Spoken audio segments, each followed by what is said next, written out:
राधे राधे। आप सभी भक्तों का स्वागत है एच श्री दर्शन ब्लॉग में। दोस्तों, आज की जो वीडियो है बहुत ही खास है, क्योंकि आज जो है इंद्रेश जी महाराज द्वारा गोवर्धन लीला का वर्णन किया जा रहा है। तो चलिए आपको हम सुनाते हैं इंद्रेश जी महाराज ने क्या कहा। बहुत ही सुंदर कथा प्रसंग चल रहा है। दोस्तों, अगर अभी तक आपने चैनल को सब्सक्राइब नहीं किया है तो सब्सक्राइब कर लीजिएगा और वीडियो को शेयर करना मत भूलिए अपने दोस्तों, अपनी फैमिली के साथ। जय श्री राधे राधे राधे। चलिए सुनते हैं इंद्रेश जी महाराज की आज की भागवत कथा प्रसंग।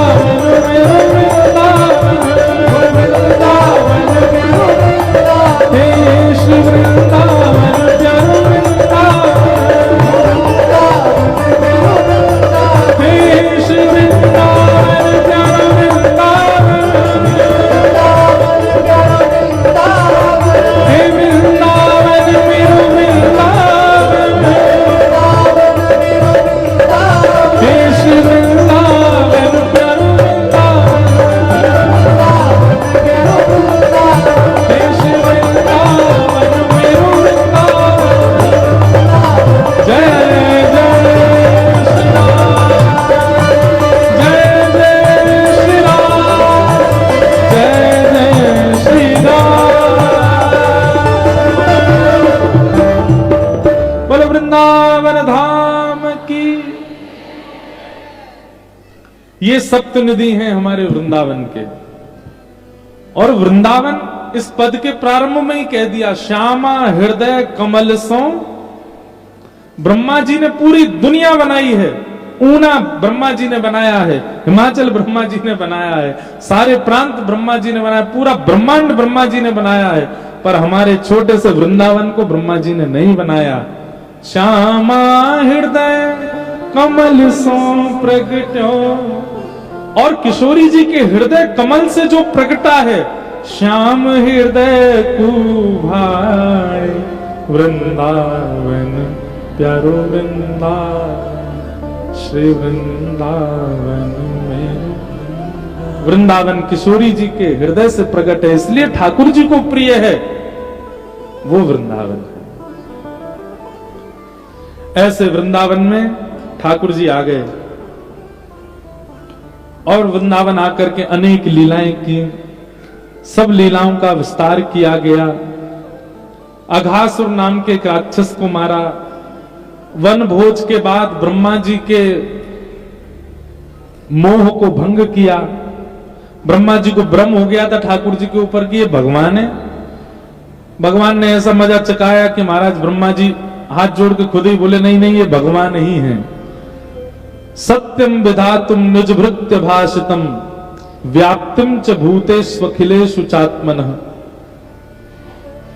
आदि आदि स्तुतियां ठाकुर जी की होने लगी। नौ मिड्यते प्रभुकुशे टडिदंबराय, गुंजावतम स परिपुच्छल सन्मुखाय। वन्यस्त्रजे कवलवेत्र विशाल वेणु, लक्ष्मश्रिय मृदुपदे पशुपांकजाय। ब्रह्मा जी ने स्तुति गाई। कालिया नाग आकर के यमुना जी में रहने लगा। भगवान ने एक दिन कृपा करके उसको भी वहां से निकाल दिया। वेणु गीत का सुंदर प्रसंग आता है। तत्पश्चात भगवान की गोवर्धन लीला। ठाकुर जी गौचारण करके आज लौटे। सब ब्रजवासी 56 भोग बना रहे थे। ठाकुर जी ने सबसे जाके पूछी, भैया जी कौन के काजे बननो है? सबन ने कही, लाला हम सबको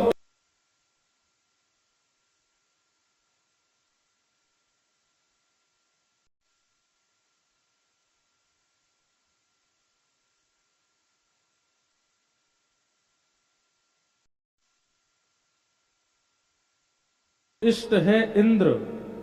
वह इंद्र के काजे हम 56 भोग बना रहे हैं। ठाकुर जी बोले, इंद्र को 56 भोग लगावे तो कहा होवे गो? ब्रजवासी सब बोले, लाला इंद्र प्रसन्न है कि अतिवृष्टि अनावृष्टि ओलावृष्टि नहीं करेगो। देखिए अब यहां भक्ति में दोष क्या है? आप देवता को एक प्रकार की रिश्वत दे रहे हो 56 भोग बना के। क्या? हे कांगड़ा वाली मैया, हे चिंतपूर्णी मैया, मेरे घर पे ऐसा हो गया तो हम सोने का छत्र चढ़ाएंगे। रिश्वत दे रहे हो आप?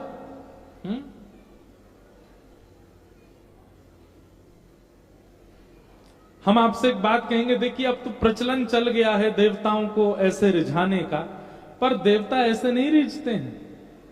अब वो आपसे कंटक उनको छुड़ाना होता, आपसे पीछा छुड़ाना होता, इसलिए आपकी मनोकामना देवता पूरी कर देते हैं। देवताओं को तो शुद्ध हृदय शुद्ध भाव से पुकारो और केवल इतनी प्रार्थना करो, हे माई, हे देवता, हमारे लिए जो उचित हो वो हमको प्रदान करो। आपको हमारे लिए जो अच्छा लगता हो, इसमें हमारी भलाई है, वैसी क्रिया हमारे साथ हो, ऐसी प्रार्थना करो। अपने मन से क्यों कह देते हो कि ऐसा ऐसा कर दो? नहीं ना, आप लोग ज्यादा अच्छा जानते हैं क्या? बच्चे जिद करते हैं हमें समोसा खाना है, समोसा खाना है। मां कहती है घर पे बना के खिलाऊंगी, अपने हाथ से अच्छे से बनाऊंगी, अच्छा मैदा प्रयोग करूंगी, अच्छा आलू लाऊंगी, उससे बना के खिलाऊं। लेकिन बच्चा जिद कर रहा बाहर का ही खाना है, खाते फूड पॉइजनिंग हो जाती, बीमार हो जाता है। कभी कभी मां की मान करके मां के हाथ का ही बना पालो, उसमें अच्छा स्वाद भी आ जाएगा, स्वस्थ भी रहोगे। ठीक वैसे ही देवी देवता कौन है? ये हमारे माता पिता हैं। अपनी इच्छा प्रकट मत करो उनके आगे, उनकी इच्छा है जो भी आपके इष्ट हैं। कल हम भी अपनी कुल देवी के दर्शन करने गए, प्रणाम करके आए मां को और यही कह के आए, हे मैया हमारी कुल देवी हो आप, बस कृपा करना, कन्हैया ते ऐसी प्रीति हमारी बनी रहे, कन्हैया ते ऐसो ही हमारो प्रेम बनो रहे। श्याम सुंदर हमसे कभी दूर ना हो, हम श्याम सुंदर ते कभी दूर ना हो। ऐसी कोई क्रिया, ऐसी कोई घटना, ऐसी कोई दक्षिणा, ऐसे कोई रुपया पैसा जीवन में आवे ही ना, ऐसा कोई व्यक्ति जीवन में ना आवे जिसकी वजह से श्याम सुंदर दूर हो जाए। बाकी चाहे जो हो जाए सब मंजूर है, पर वो दूर ना हो। आप अपनी इच्छा प्रकट मत कीजिए, उनके भरोसे थोड़ा आपको जैसा ठीक लगे आप करो। सब जानते हैं। ठाकुर जी बोले भैया 56 भोग सजाए करके इंद्र को रिझावे को प्रयास कर रहे हो, अकेले इंद्र को ही क्यों रिझा रहे हो? सूर्य को भी रिझाओ, चंद्रमा को भी रिझाओ, वरुण को भी रिझाओ, पवन देव को भी रिझाओ, पृथ्वी देव को भी रिझाओ, सब देवी देवता ने रिझाओ, तब जाके तुम्हारी फसल बढ़िया होगी, तब जाके तुम्हारी खेती बाड़ी बढ़िया होएगी। हमारे गोवर्धन में 56 भोग गिरिराज जी को रिझाने के लिए नहीं लगाया जाता, किसी कामना की पूर्ति के लिए 56 भोग। और हम आपसे एक बात कहें, अगर हमारे ब्रजमंडल में कोई आपको कहे भी आपकी कामना पूरी हो जाएगी, गिरिराज बाबा को इतना 56 भोग लगा दो, तो उस बात को मानना भी नहीं। इसलिए आपको नहीं करना है कि आपकी कोई कामना पूरी हो, बस हमारे ठाकुर जी प्रसन्न रहें, रीझे रहें, ये ऐसे मुस्कुराते रहें, इनकी प्रसन्नता के लिए हम करवा रहे हैं, इसलिए होना चाहिए।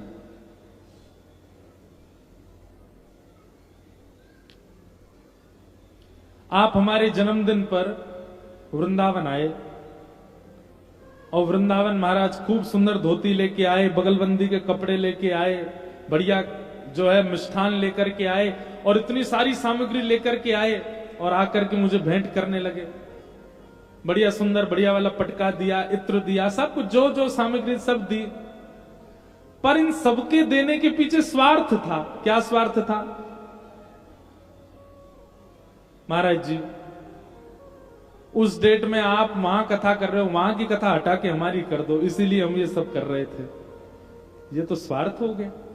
आप स्वार्थ से प्रीति कर रहे हो, हमको कितना कष्ट होगा। आपका जो भी सामग्री देने के पीछे भाव था वो प्रेम नहीं था, वो स्वार्थ था। ऐसे ठाकुर जी के सन्मुख आप कोई वस्तु प्रस्तुत करते हैं और स्वार्थ से करते हैं, कितनी पीड़ा होती होगी उनको। स्वार्थ से नहीं, प्रेम से। ठाकुर जी को ये स्वार्थ भाव हटाना था ब्रजवासियों के चित्त से। भगवान ने कही भैया देखो, इंद्र की पूजा मत करो, या बार 56 भोग गिरिराज बाबा को धराओ, और देखो कोई कामना से मत करियो, निष्काम भाव से 56 भोग धराओ। और हम आपको वचन दे रहे हैं, आपने आज तक इंद्र देवता के दर्शन नहीं किए होंगे, लेकिन गिरिराज बाबा प्रकट भी होंगे, दर्शन भी देंगे। सब बोले हैं रे लाला, सांची गिरिराज बाबा दर्शन देगो? बोले हम बे। तो कैसे पता? बोले मैं मई गैया चरावे जाऊं तो कभी कभी गैया चराते मिल जाए गिरिराज बाबा मोहे। गिरिराज बाबा कोई और थोड़े ही है, ठाकुर जी तो हैं। केवल ब्रजवासियों के चित्त में निष्काम भावना प्रकट हो, कोई कामना से भक्ति ना, इसके लिए ठाकुर जी ने गोवर्धन पूजा करवाई। सब ब्रजवासियों को लेकर के ठाकुर जी गिरिराज जी गए। महाराज 56 भोग पधराए, परिक्रमा लगाई, मानसी गंगा में स्नान कियो, और जैसे ही सब ब्रजवासी ने आंख बंद करके गिरिराज बाबा की प्रार्थना करी, इतने में 4 भुजा वाले श्री गोवर्धन नाथ प्रकट है गए। बोल गोवर्धन नाथ की, लाओ ब्रजवासियों भोग, लाओ ब्रजवासियों भोग। सब ब्रजवासियों से कह करके श्री गोवर्धन नाथ मांगन लगे। ब्रजवासी सब प्रसन्न है कि वारे लाला, भाई इंद्र की पूजा करते करते हम बूढ़े है गए, आज तक ना देखो तेरो गिरिराज बाबा, देख एक बार की पूजा में ही प्रकट है गो। बहुत सुंदर एक पद है। अब देखो ये छवि सुनना नहीं, आंख बंद करके देखना कैसी छवि है। 56 भोग सामने रखे हैं, 4 भुजा वाले श्री कृष्ण ही गिरिराज धरण बन के बैठे हैं। केवल थोड़ा विशेष श्रृंगार कर रखा है, 2-4 माला ज्यादा पहन रखी हैं, मुकुट थोड़ा विशेष पहना हुआ है, बाकी रूप एक जैसा, नेत्र एक जैसे, नासिका एक जैसी, ओष्ठ एक जैसे। केवल इनके 2 भुजा हैं और गिरिराज धरण की 4 भुजा हैं। आहा, जैसे ही गोवर्धन नाथ प्रकट भये, सब ब्रजवासी बोले लाला देख गिरिराज बाबा प्रकट है गो। अब सबन में होड़ लगी, पहली पूजा कौन करेगो? सो ठाकुर जी बोले भैया देखो, मैंने बतायो देवता या हमारे सबसे पहली पूजा मैं ही करूंगा। सो ठाकुर जी अपनी ही पूजा करवे के काजे जा रहे हैं, और इस लीला का दर्शन दूर खड़ी हुई हमारी किशोरी जी कर रही हैं। यह लीला सब करत कन्हाई, यह लीला सब करत कन्हाई।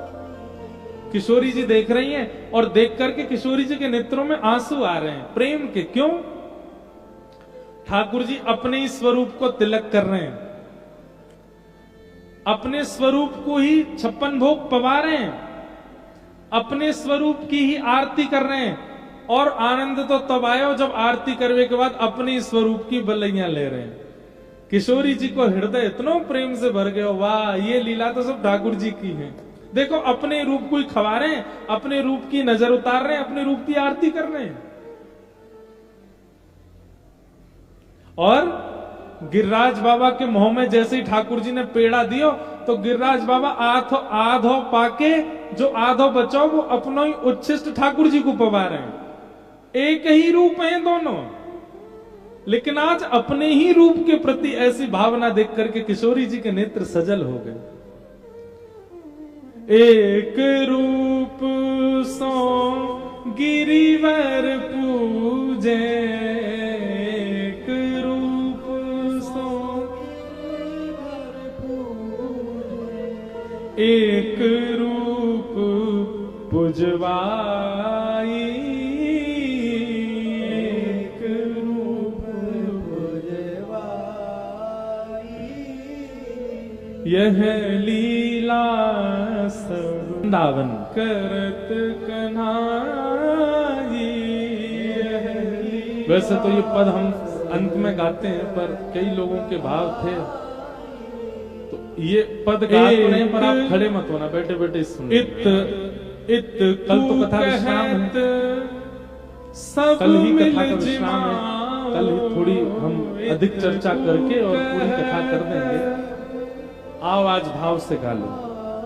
नीचे उतर के ठाकुर जी का कह रहे हैं, हाँ भैया सब अपनी अपनी सामग्री लेके जाओ, गिरिराज बाबा को जमाओ पवाओ, और एक रूप से ऊपर बैठ के खुद ही पा रहे हैं। श्यामा हृदय कमल किशोरी जी इस रूप को देख के दोनों रूप की बलैया ले रही है, एक गिरधर स्वरूप और एक पुजारी स्वरूप। पुजारी और अर्च दोनों के रूप में श्री कृष्ण ही हैं। अद्भुत लीला है गिरिराज की। यह लीला सब करत कन्हाई, यह लीला सब करत कन्हाई। सूर श्याम या छवि की शोभा, सूर श्याम या छवि की शोभा। मुख सो कही न जाई, मुख सो कही न जाई। मतलब दुल्हा भी कन्हैया और बराती भी कन्हैया, दोनों रूपन में इतना आनंद कर रहे हैं। और ये छवि केवल किशोरी जी को दिख रही है और किसी को नहीं दिख रही। इस प्रकार श्री गोवर्धन पूजा ठाकुर जी कर रहे हैं और सब ब्रजवासी आनंद से गिरिराज बाबा को पवा रहे हैं। इतने में ही नारद जी ने जाकर के 56 भोग की कछु सामग्री इंद्र को दे दी। इंद्र ने मूसलाधार बारिश करना प्रारंभ कर दिया। महाराज गड़गड़ करके बादल गरजने लगे। सब ब्रजवासी त्राहिमाम करके दौड़ने लगे। ठाकुर जी ने देखी, बोले भैया इन सबन के चित्त सो निस्वार्थ तो मैंने प्रकट कर दी और स्वार्थ भाव तो नष्ट कर दियो, पर विश्वास प्रकट नहीं कर पाए। अरे जिनकी शरण में आए उन पर भरोसा करो, वो रक्षा करेंगे। भरोसा विश्वास बहुत बड़ी चीज है बंधुओं। विश्वास किया कीजिए जिनकी शरण में हो उन पे, जिनका नाम गाते हो उन पे, जिनकी कथा सुनते हो उन पे, जिनका तिलक लगाते हो उन पे भरोसा।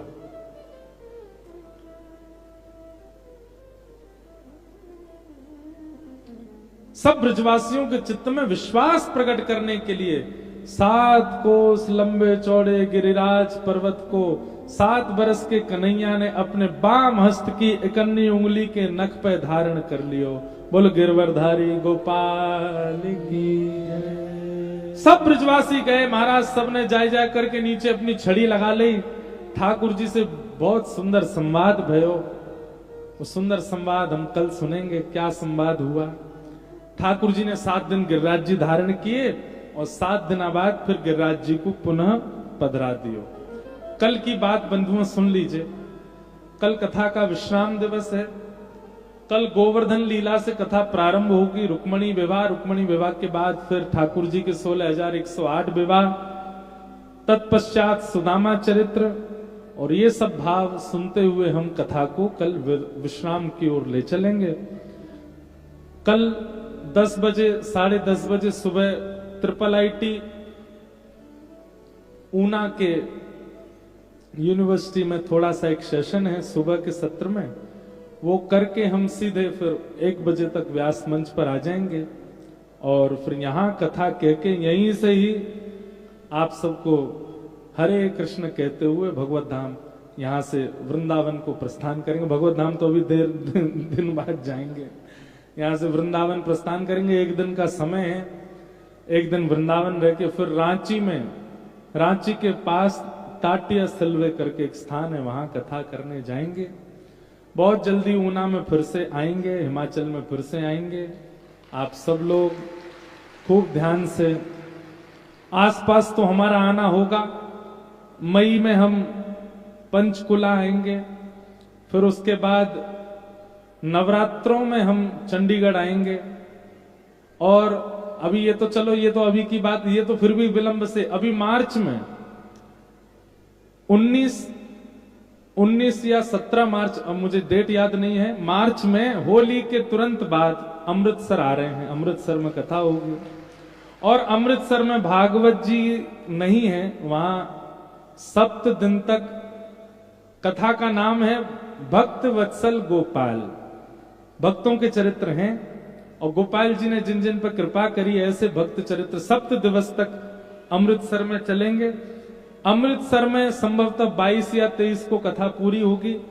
उसके बाद फिर 24 मार्च से सुनाम, पंजाब में क्रम होगा कथा का। ये 2 सत्र और हैं आपके आसपास। बाकी हिमाचल में संभवतः मई में पिताजी की कथा है, मंडी में, मनाली के पास। हम जल्दी आप सबसे मिलने के लिए पुनः पधारेंगे। आप सबको बारंबार प्रणाम करते हुए आज के सत्र को विराम देते हैं।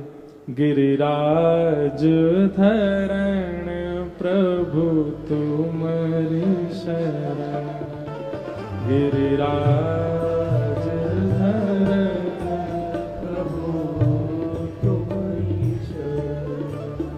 प्रभु तुम्हारी शरण, गिरिधर तुम्हारी शरण,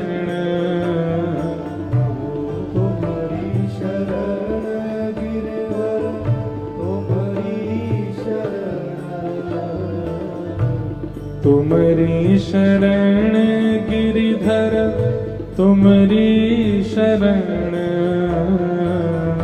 तुम्हारी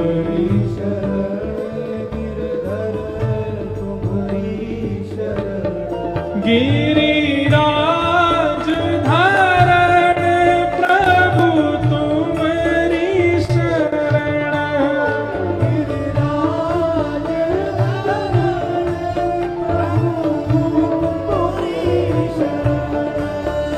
गिरिराज धारण प्रभु तुम्हारी शरण,